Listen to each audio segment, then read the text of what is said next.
Every week, the Payne family cuts straight to the real financial story. The one question, Bob, everyone's asking is, are we in an artificial intelligence bubble? You've been through boom and busts. What do you think? No hype, no myths. Just what actually matters to your money. Does feel very similar to what we experienced in the 90s. Where are we, though? Are we in 1995, 1997, 1999? Listen to the Pain Points of Wealth on the Red Apple Podcast Network. BTW, FYI. Visit Nexplanon.com RN to learn about Nexplanon. It's an adjustable implant, 68 milligrams radio pain. Or ask your HCP IRL. Okay, TTYL. The Rita Cosby Show on the Red Apple Podcast Network. And tonight on the Rita Cosby Show, January 6th keeps on coming for the House Democrats. They're still tying everything to January 6th. I can't believe this. It just came out a little bit ago that House Democrats are going to convene a special hearing to mark the 5-year anniversary of January 6th. And Hakeem Jeffries announced it. Of course, the House Minority Leader and the leader for the Democrats there in the House. The special hearing is going to take place January 6, 2026 at 10 a.m. And it's going to, quote, highlight what they call the horrors of January 6 and also examine ongoing threats to free and fair elections from the Trump administration. Are they kidding me? Give it up. And now here's another one. We must never forget the horrors of January 6th, writes Hakeem Jeffries in a letter to his Democratic colleagues. He says, we will continue to honor the brave law enforcement officers who were injured and lost their lives defending the rule of law in the United States. Boy, oh boy, from Hakeem Jeffries, who never condemned the defund the police comments, as far as I remember, from Zohran Mamdani and other Democrats. And yet, everything is tied to January 6th. These people will have January 6th-itis until, we're all in our hundreds. I mean, this is absolutely incredible. They are still so focused on January 6th and claiming that it's Donald Trump who is the threat to free and fair elections. What about bringing all these people illegally into the country? What about all the issues associated with that? They don't seem to be regretful of bringing in as many as 20 million people across the border, many of them with major criminal backgrounds. Of course, it is illegal to cross into the country, but many of them also with some very serious like murder and rape and all these other things. They don't seem to have a problem with that. And the only reason that I can think that they were doing this whole time is to beef up the census, beef up the voter rolls. I mean, I haven't heard a single one say a problem with that. And instead, they're going after ICE and they're going after Customs and Border Protection. And yet, here they are again saying that Donald Trump is the threat to free and fair elections. Also, we heard from Nancy Pelosi in the last few hours, and this is a doozy. She says Donald Trump is the only one responsible for the impeachments against him. Not saying that it was politically charged, not saying that in hindsight there's something that they should have obviously done differently, like not brought the charges to begin with.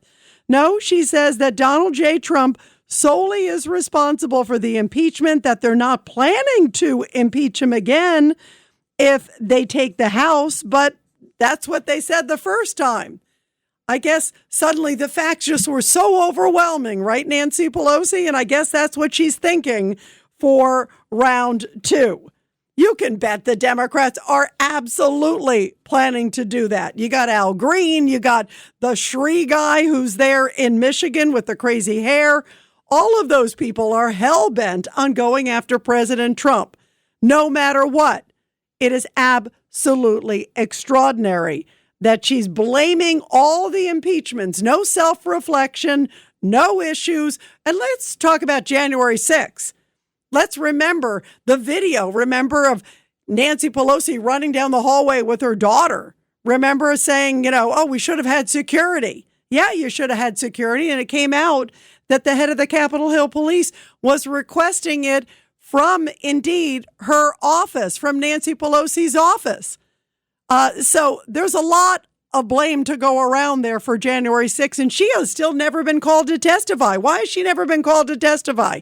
I never understood that. The January 6th committee that was so hell-bent on getting to quote the truth of it all, well, guess what? They don't seem to be eager to hear from January 6th folks who are in charge of security, and that means Nancy Pelosi. That is really a remarkable, remarkable statement. 1-800-848-9222. Everybody, 1-800-848-9222. And you are listening to The Rita Cosby Show.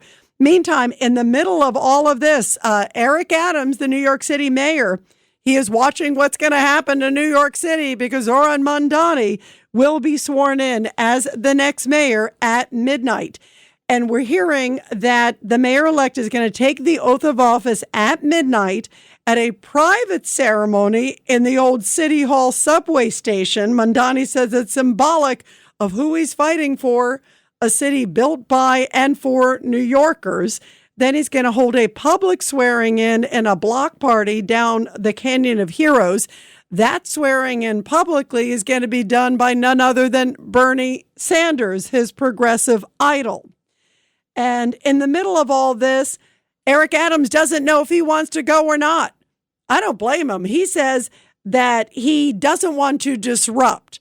That's why he doesn't know if it's a good idea for him to go. And he feels that many of Mamdani's supporters and others might try to do some sort of protest or something if he goes, that he doesn't want to be a distraction to Mamdani.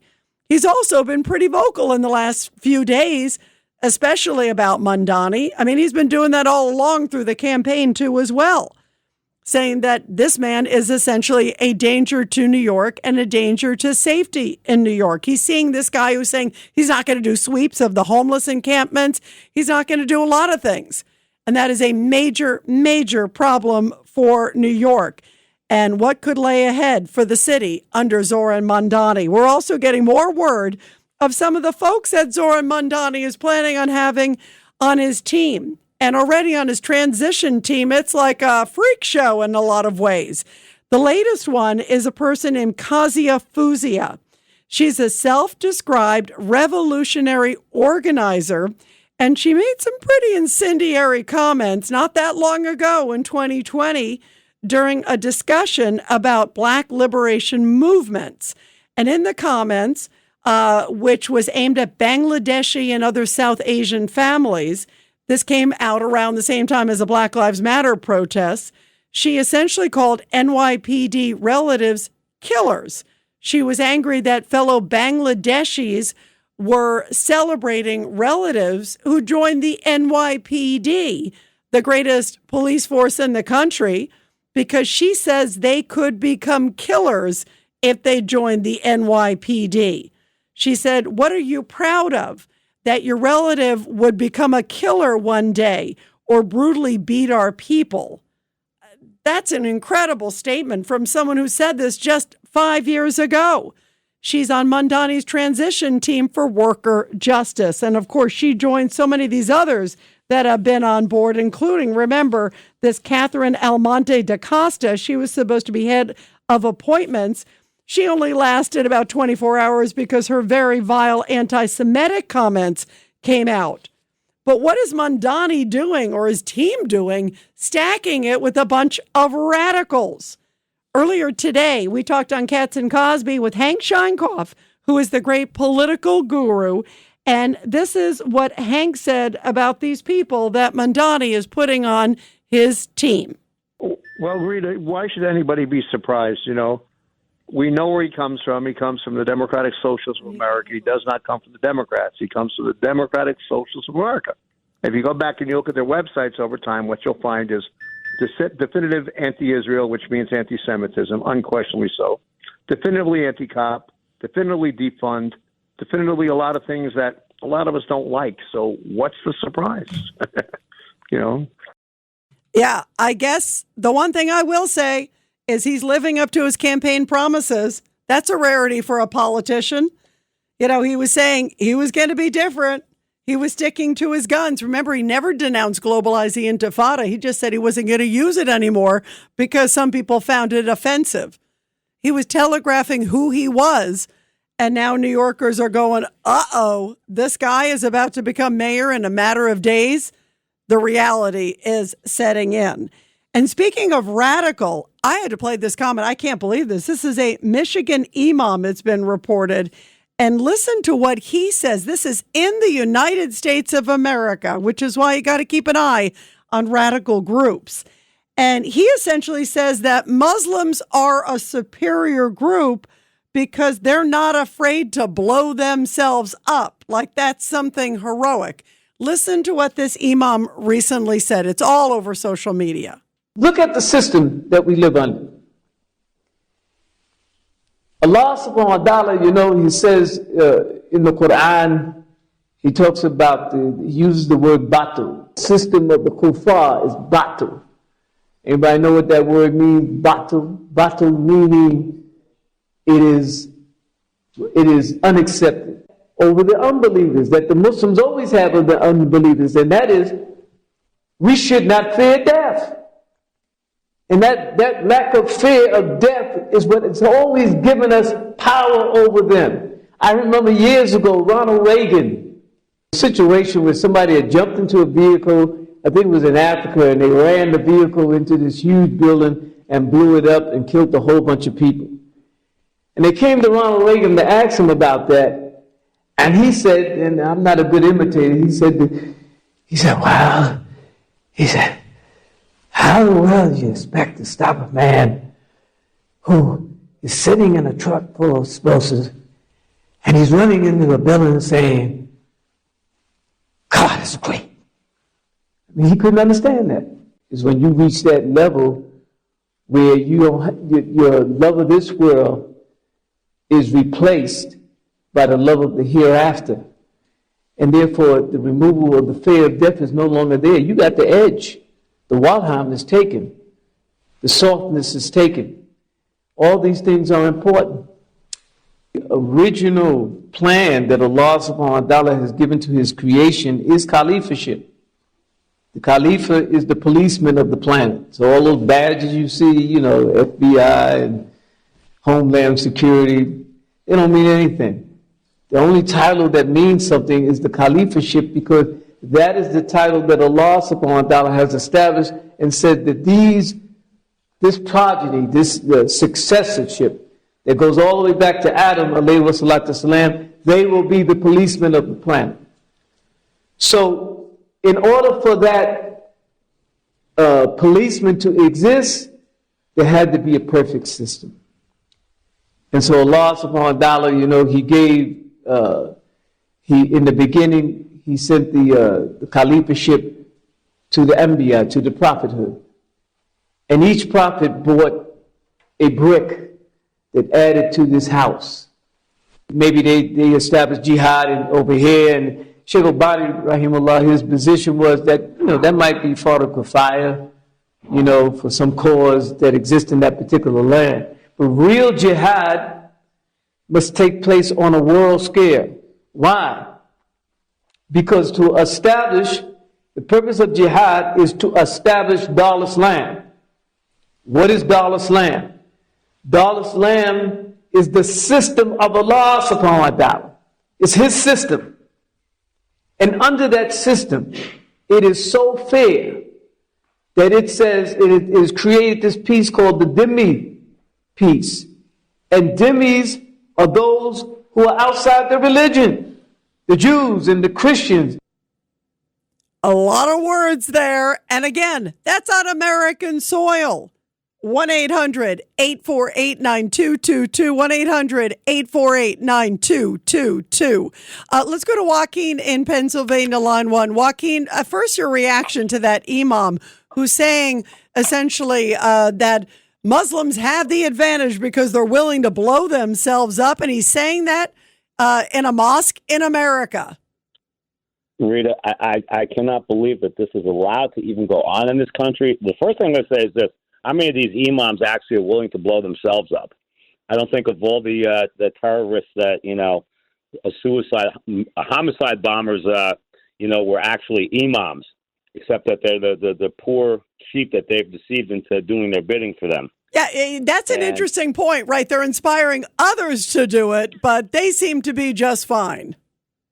If this man is a naturalized American citizen, I don't see how people like this are allowed to stay in our country, and it's only going to get worse. And it really kind of brings me around to the purpose of originally of my call. This past year, as we come to the end of the year, and I look back, I become more and more frustrated, really, because nothing really is being done to combat the narrative that went on before about the January insurrection, the January 6th insurrection, about the Donald Trump-Russia collusion, the prosecutions and convictions and the lawfare put against him, Rudolph Giuliani, Tina Peters, who I think is still in jail in Colorado, and countless other people, not to mention the 1,200 plus of January 6ers that were hunted down in this country and thrown into jail. That's the foundation, really, of saving this country, is that all these things need to be investigated and they need to be prosecuted, but it has to be done effectively, because these prosecutions of Letitia James and James Comey, they were very ineffective. And, it almost seems, is it possible that this was done deliberately? That should not have been allowed to happen. Well, Joaquin, I keep going back, and you bring up a really powerful point, Joaquin, because I keep going back to they were warned it was going to be an enormous crowd. It doesn't take a rocket scientist to know it's going to be a massive crowd, but yet they didn't want to bring in the extra security. Remember, they didn't want to bring in the National Guard. They didn't want to bring in any of these others. And why hasn't the mayor been called to testify? Why hasn't Nancy Pelosi been called to testify? All of them should have been forced to testify, especially Nancy Pelosi. She's in charge of it. The Speaker's office is in charge of security. And then you got the Capitol Hill head of police asking a lot of questions and saying that he informed her office. So who in her office? Were they making unilateral decisions? Then somebody should have been fired. Or did she know and she turned a blind eye? Did they want this chaos to happen? That's the question. And I think you are spot on, Joaquin, for asking it. Bravo, because here it is. They're showcasing it again. And yet, you're right. Nothing has really been revealed. 1-800-848-9222 will continue after the break. The Rita Cosby Show on the Red Apple Podcast Network. This shrimp and coconut sauce is divine. What's your secret? Goya coconut milk. How does it taste so good? It's all in that real coconut flavor and that rich, creamy texture. What about thickeners and added sugars? None. Just smooth, coconutty goodness. What can I make with it? From curries to sweet treats like coconut flan, the possibilities are endless. Goya coconut milk. Take your cooking to the next level. No question about it. Find it in the Goya section of your local grocery store. If it's Goya, it has to be good. BTW FYI. Visit Nexplanon.com RN to learn about Nexplanon. It's an adjustable implant, 68 milligrams radio pair. Or ask your HCP IRL. Okay, TTYL. Adobe Acrobat Studio, so brand new. Show me all the things PDFs can do. Do your work with ease and speed. PDF Spaces is all you need. Do hours of research in an instant with key insights from an AI assistant. Pick a template with a click. Now your prezzo looks super slick. Close that deal? Yeah, you won. Do that, doing that, did that, done. Now you can do that with Acrobat. Now you can do that with the all-new Acrobat. It's time to do your best work with the all-new Adobe Acrobat Studio.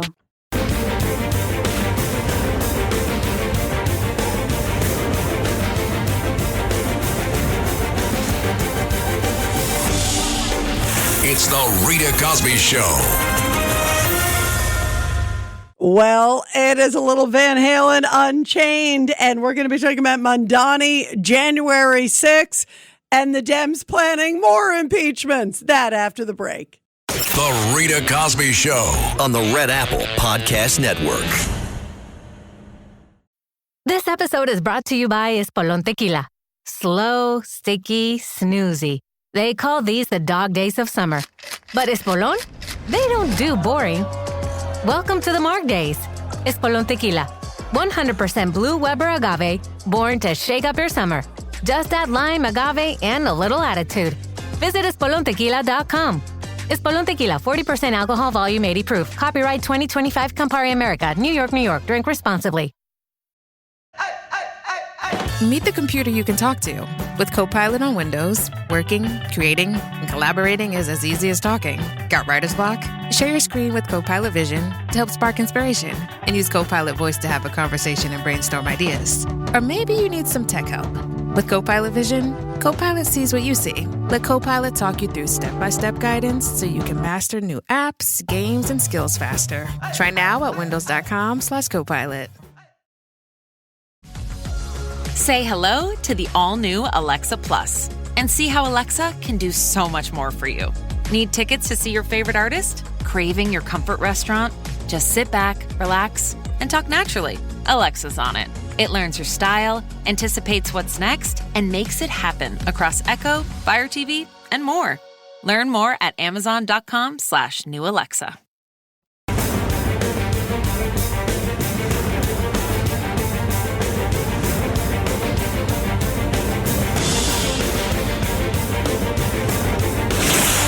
Rita Cosby is on. The Rita Cosby Show presents Back the Blue. And this Back the Blue segment coming from Elmont, Long Island, where an off-duty NYPD officer jumped into action to save a choking baby's life after his neighbor ran to him frantically for help. Surveillance video caught it all and captured the desperate measures to save the 1-year-old girl who was lifeless in her mother's arms. The NYPD officer, Freddie Serpa, believes he was just lucky to be there in the right place at the right time. He says he immediately reached out, grabbed the baby, and began back slaps. Once I did the back slaps, I turned around to check for any obstructions in her throat, didn't find any obstructions, so I did some more back types and back slaps, and finally she started to cry. He said at that point, I could feel that her chest was going up and down, meaning that she's starting to breathe again, and it was an instant sigh of relief. By the way, he had just graduated from the police academy 7 months ago. And he said, quote, "They teach us how to use the automatic defibrillator machine as well as those back slaps and the Heimlich maneuver. I never thought that I would have to use it all." Luckily for him, he was in the area, and how beautiful that a neighbor was able to run next door, and he was able to save this young child's life. By the way, Sean McNerney, who is with the American Red Cross, said choking is one of the leading causes of deaths, particularly in infants and children. Serpa said that he is so grateful that he was able to preserve life. He said, "I feel like that's the most important part of being a police officer, and I'm just glad that I was able to do it." Needless to say, this happened right before the holidays, and the family next door was so thankful that they had the best neighbor of all, an officer, an off-duty NYPD officer. Bravo to Officer Freddie Serpa and, of course, all the great members of the NYPD. Well, of course, Zohran Mamdani's had some choice words for the NYPD. He is set to take over, I can't believe it, later this week. On New Year's Eve at midnight, there will be a private swearing in, and then on New Year's Day, there will be a public one with Bernie Sanders, and then a block party. Let's see what's going to happen, guys. We are in for a bumpy, bumpy ride. And of course, this comes as we were talking about the Democratic Party saying, courtesy of another New Yorker, Minority Leader Hakeem Jeffries, announcing that they're going to be doing a special hearing to mark the 5-year anniversary of January 6th. It happened January 6, 2021, and they're going to be marking the 5-year anniversary, of course, with another hearing to talk about the extreme threats of Donald Trump's administration. I just say, give it up. This is incredible. What about all the documents that were hidden by the January 6th committee? Remember, Benny Thompson somehow said, oh, yeah, some of those documents were destroyed. It also came out that a lot of the testimony that came out was very limited. They pulled like one line out of context, pulled another line out of somebody else out of context, didn't call certain witnesses. As I mentioned, somehow Nancy Pelosi wasn't put on the stand. Somehow that one was left out, and she's in charge of security. Her office is on January 6th. Boy, do I smell a cover-up. This whole thing has stunk from the beginning. And why weren't there officers there? It doesn't take a rocket scientist to know that when you're going to have so many people converging on the ellipse, on Capitol Hill, in that area that day, everybody knew it. And yet, for some reason, they turned down, at least her office did. Did she know about it? Did she turn it down? Were they trying to set up President Trump? That's the big question. And how about all the people that got charged tied to January 6th? Many of them, people who just happened to walk in an open door on Capitol Hill. And then how about all the stuff tied to the bombers? Remember, we finally captured the guy who was responsible for putting the pipe bomb at the DNC and the RNC. Why didn't they go after him like they went after Grandma if she was right near Capitol Hill? I have a lot of questions to this day. That's the real hearing that I want to see on January 6th. 1-800-848-9222. 1-800-848-9222. Let's go to Norm in Brooklyn, a January 6th veteran. Norm, fire away, my friend. Fire away. Well, not only am I a January 6th veteran, but the person who's forming this committee, whatever, I live in his district. So, you know, I'm a homeowner, Mr. Jeffries. If you wish to come and get me, please feel free. Did they ever at your whatever the hell you have, your hearing, foolishness that we're all paying for. Now, Norm, let me ask you, did they ever catch up with you or what happened? Did you get a call? Did you get a knock on the door? No. Like, listen, for all I know, I mean, who the hell knows, Rita? I mean, for all I know, you know, they might have, something might have been dispatched during those Biden years, but nah, I haven't heard by anything. There was a lot of people, Rita. There was like between 500,000 and 1 million people there. Okay. You know, I've gone to a zillion rallies. If you ask me, the rally that occurred on January 6th, 2021 had more people than may have been marching in Washington in 1968 with Martin Luther King Jr. Okay. I mean, that I would say from films I've seen of that, from what I saw on January 6th, and they purposely do not show like broad, you know, films of the crowds. They only show the chaos or whatever, the excitement that happened around the Capitol. There was 1 million people. So there, now here's sure. the question. Here's the question, Norm, and I'm glad that you're saying this. Okay, so you got about 1 million people. We all knew it was going to be a massive rally. Everybody knew it. It wasn't rocket scientists. I remember hearing about it because it was the lead up for days upon days. So why wasn't there ample, basic, I can't even say ample security, basic security there? That is shocking to me. Wouldn't you like to know, as someone who was there on January 6th, why Nancy Pelosi's office didn't dispatch the National Guard when they were apparently repeatedly asked? And even Milley, who's no fan of Donald Trump, as we know, even he said, that he was there. And there were others that were in that meeting. There was, I think, the defense secretary. There were a whole bunch of others. They knew about that. And yet, for some reason, they weren't called in. So you have to ask me, the obvious question is why? It's an obvious question. Don't you wonder? Yeah, I wonder. But I'm over it.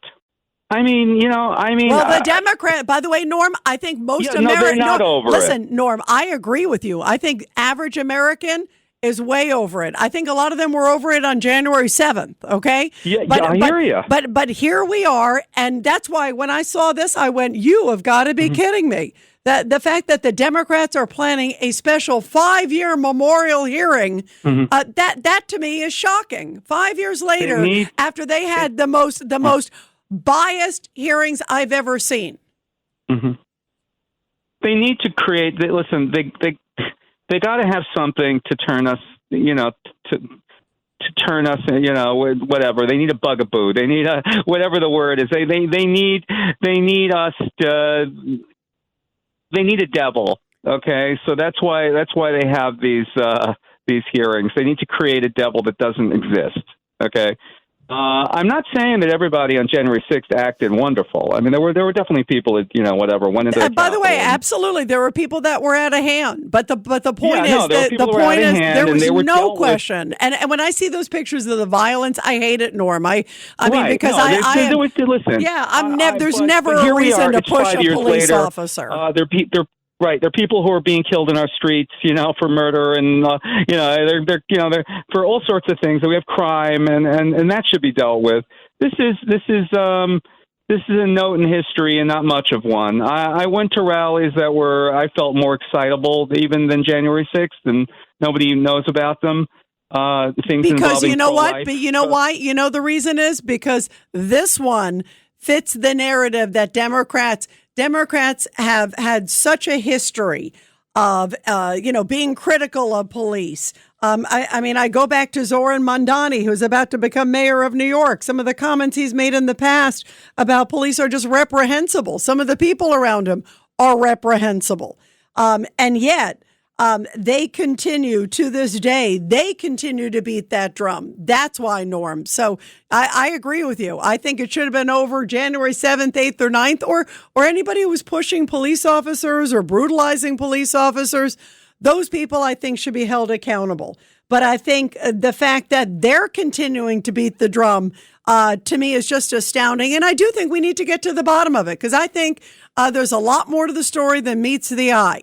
And I think clearly those people who had the book thrown at them when they didn't deserve to, there were some who did, but there were some who don't.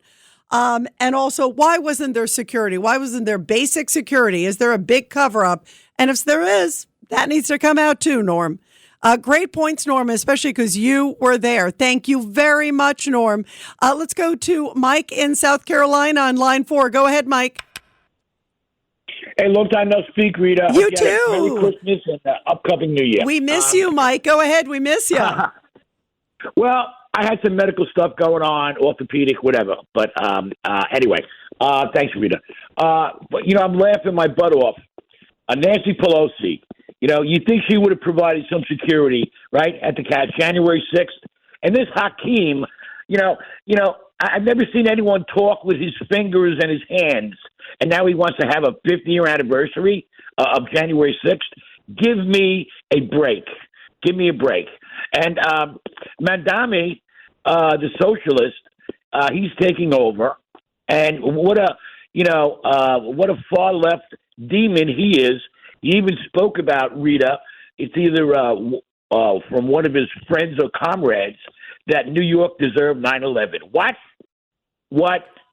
Yeah. By the way, it is. It's shocking. In fact, I want to play that, Mike, because it is shocking to me that this is cut 13. This is Hassan Piker. So take a listen to this, Mike. This is he's a YouTuber streamer, and he came out afterwards and said, "Oh, I shouldn't have said that," but it was only after everybody drew attention. And there are a couple people around Mamdani who've said just this. This is his buddy Hassan Piker, a buddy of Mamdani. America deserved 9/11, dude. I'm saying it. Like we totally brought it on ourselves, dude. Holy we did. We did. I mean, when you hear that, Mike, and then he's hanging around the imam who, was a key witness and supporter of the 1993 World Trade Center bomber, you go, what are you doing with these? And after he knew the people said these things, that's the thing, Mike, too, is like, not only is it reprehensible what some of these people have said, and it's reprehensible many of the things Mamdani himself said. There was this big brouhaha just recently by, when this chief of appointments individual who was supposed to be sort of head of planning, filling all the positions, you can't make it up, this Catherine Almonte da Costa, and then some of the things she said in the past, calling, Jews money-hungry Jews, and she called police piggies.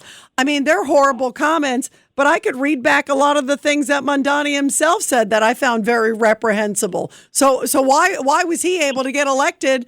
I'm saying it's the right reason that she resigned.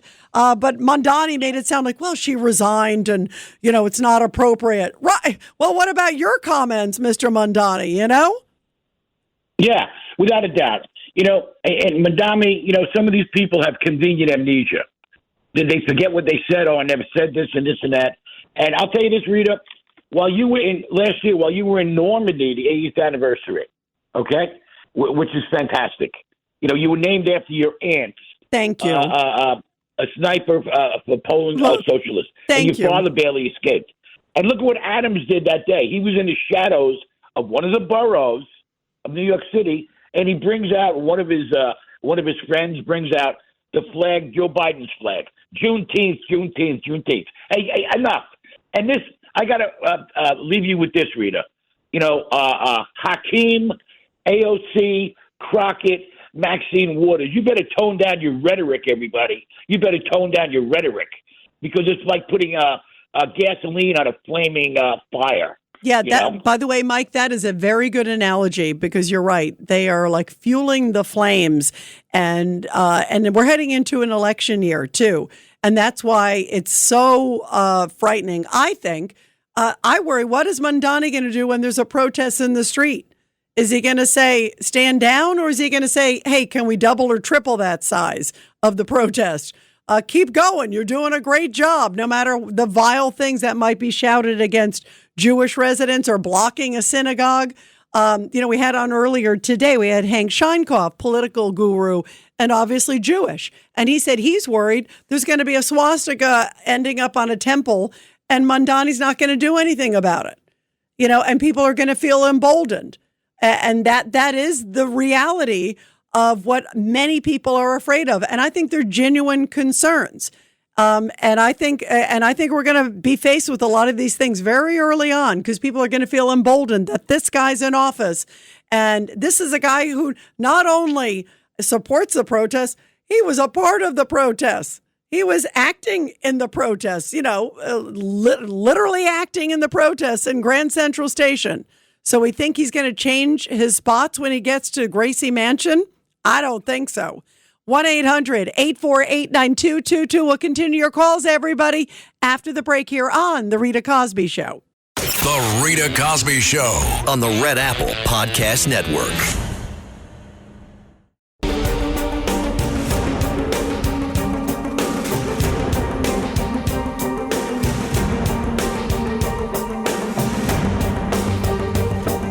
This is The Rita Cosby Show. And coming up in the next hour here on the Rita Cosby Show, an incredible and very historic meeting taking place today with President Trump and Benjamin Netanyahu. We'll talk about that. Also, Trump hitting a boat loading facility where the narco-terrorists are preparing their goods. And we'll continue talking, of course, about Mamdani, January 6th, and so much more. 1-800-848-9222. 1-800-848-9222. Let's go to Andy in Westchester, line 3. Go ahead, Andy, your thoughts. Rita, I love your show, and Mamdani is anti-Western civilization. January 6th, the protest was laced with Antifa, and I hate to break everybody's hearts, but the president is the only one who can bring the National Guard into Washington, D.C. Now, when Elon Musk goes to California and he's singing, by the way, you know that the president requested the National Guard multiple times, and there were multiple people that confirmed that. He can request it, but for some reason, they were denied or not come in. So you have to wonder, you got a president asking for it ahead of the protests on January 6th, multiple times. I believe the number was somewhere around 20,000. I mean, that's a significant amount. And yet, for some reason, they were not there and weren't called in. So you got to wonder, there's a huge either cover up or communication breakdown. Either one is not good, Andy. Okay, I'll answer it. But first, Elon Musk, when he goes to California and he starts singing California, Here I Come, the California state budgets and locals are over $400 billion. The economy's $4 trillion. So if you go with a low percentage of 1% fraud, that's $40 billion in there. Can't wait till Elon gets to California. But no, the President Trump's his MO during his first term was during the riots, all the riots. He would ask the governor, "Do you want the National Guard in there?" And of course, that clown in Minnesota said no. The idiot in Wisconsin said no. No, the president is the only one who can send in the National Guard in Washington D.C. It doesn't work in reverse. It doesn't work with the cops and the mall cops. No, no, you're right. It doesn't. And Andy, you're absolutely correct. However, you have to remember on Capitol Hill, the Capitol Hill head of it, and that is technically the Speaker of the House office, they're in charge, as is Capitol Hill Police. So that's why there's some miscommunication, because Nancy Pelosi seemed surprised and said, "Oh, we should have sent in the National Guard."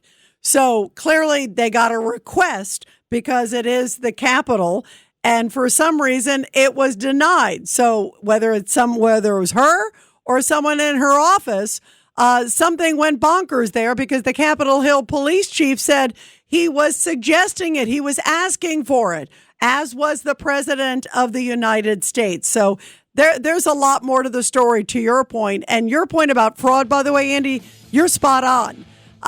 We're talking about Minnesota right now, where they're saying $9 billion may be just the tip of the iceberg.